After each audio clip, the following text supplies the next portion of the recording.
So, we're learning Masechah Sanhedrin this year, and throughout Sanhedrin, there's this theme of Apikorsim that comes up. It comes up on Lamed, Chesam, Beis, talks about Lamed Test, right, in regards to Adam and how you should learn Torah so you could answer to Apikorsim. And the Gemara Mem Daled proposes that Achan from Yoshua was a kofar Iker and stuff. And then in Chelik it also discusses Apikorsim. So, the Iker of our shir is going to be discussing Apikorsim and applying certain halachos of Apikorsim today. Right? There are many rules in regards to Apikorsim, such as Yain Nesach and whether or not we can maybe start them for a minyan. However, what we want to address is the following question. It's the title of our shir. You can't see it because we're on full screen probably. But could we hold secular Jews nowadays accountable for their actions? I'll explain. So the sugya starts in the Rambam in Hilchos Ma'amarim, Perek Gimel, right? He's discussing this in the first two halachos, halacha aleph and halacha beis. He discusses about the tzidukim that reject Torah Sheba'al Peh, and he says how we have a rule regarding the tzidukim that reject Torah Sheba'al Peh that they're apikorsim, and there's this halacha of moridim v'lo malin. That means we have a mitzvah to kill them and wipe them out. We try to wipe out their rishus and their evil ways. However, when you look in Halacha Gimel, source number 4 and page number 1 in your packets, the Rambam, when addresses the application of Moridim V'lo Malin, right? But Madvar Morim, says the Rambam, when do we say that we have a mitzvah to kill an abikor, a tzeduki? So he says, "Beisha kafar b'Torah Sheba'al Peh b'machshavto dvarim shenyerlo." Right? When it's clear that he rejects Torah Sheba'al Peh. Right, because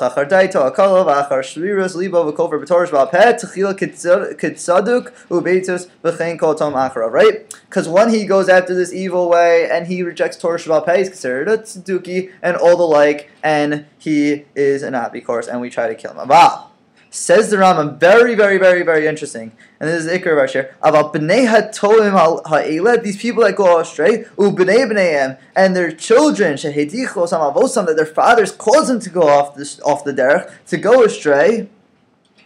Right? Even no do bein hakram, they were born into this. They were born into the Karaite nation. They were raised with this philosophy and this religion. Says the Rambam, Harihu tinok shenishba b'neihem v'galu, right? He's considered as if a child that was captured by them and raised by them. And he's not going to follow in the ways of the mitzvah. Very important. The Rambam says he's considered ones. He's not held accountable for this, such a person.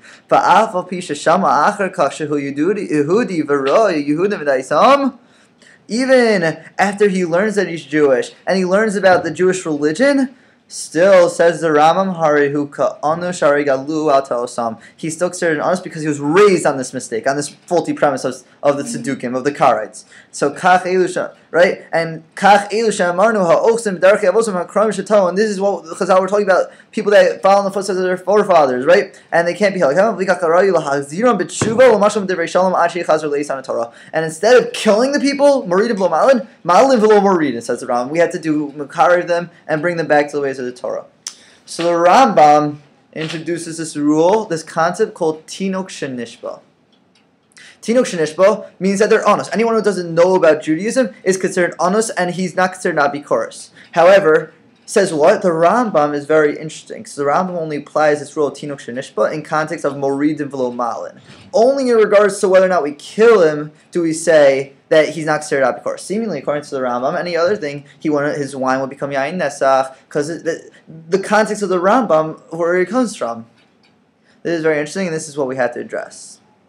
And this Rambam is very important, because otherwise we would hear about stories every single day of Charedis killing Chilonim.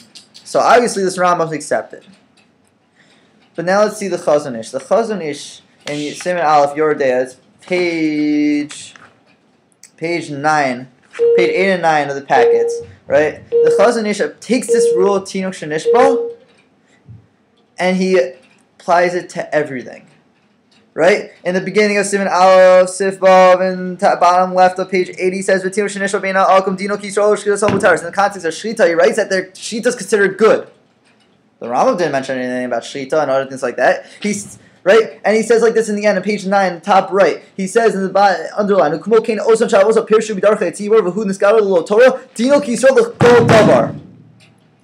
Chiddush. The Chazon Ish says that tinok shenishba could apply to any halacha, any ramifications that we make that Chazal made in regards to apikorsin. Meaning, the Chazon Ish would say that their yayin is nayin esach. The Chazon Ish would say that their shchita is good. The Chazon Ish says that they could be possibly good edim. Wow. The Chazon Ish takes this tinok shenishba and applies it to all halacha. And the Gra says similarly in Yordeyos and in Kufnan Tesivav in regards to ribis. But now that we established that, what we have to know is, what about our generation of secular Jews? What's begetter tinok shenishba? What can we apply tinok shenishba to? Who can we consider onus and not held accountable? Can we apply it to secular Jews of our generation? Could we apply it to anyone? Like, who could we consider a tinok shenishba and who could be held unaccountable? And this the poskim will struggle with, as we're about to see.